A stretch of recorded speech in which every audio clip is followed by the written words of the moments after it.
प्रकृती अनुसार आपला जन्म झालेल्या आईच्या उदरातनं. समजलं की नाही?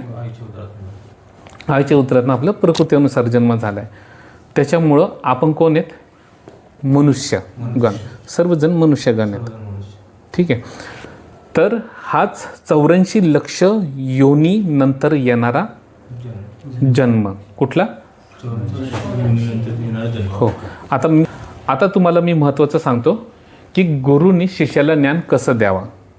काय द्यावं?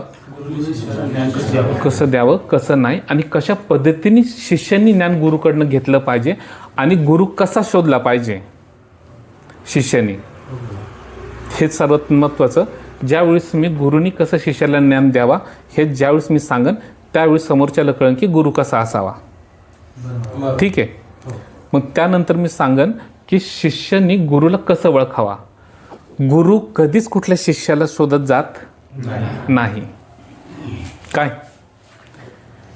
कुठला पण शिष्य त्याच्या कर्मफळानुसार, त्याच्या तपफळानुसार, त्याच्या पुण्यफळानुसार तो गुरुपर्यंत पोचवतो.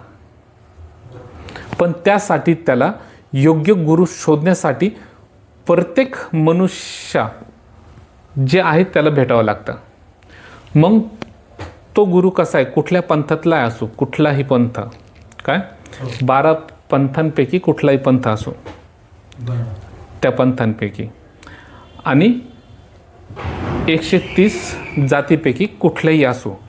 पण सर्वात महत्त्वाचं जे महंत आहेत, जे ऋषीमुनी आहेत, जे तपस्वी आहेत, जे सिद्ध पुरुष आहेत, काय, जे कर्मयोगी आहेत, हे कधीच कुठल्या प्रकारचा जातभेद पाळत नाही की कोण नीच किंवा कोण उच्च.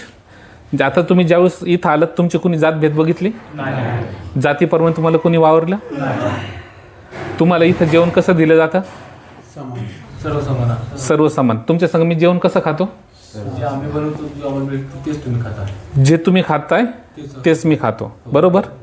काय आम्हाला मला पेस्ट सेपरेट बनवायला लावतो आणि तुम्हाला दुसरं खायला घालतो?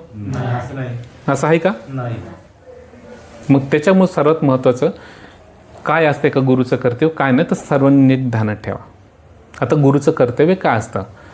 जो कोणी साधकगण आला, जो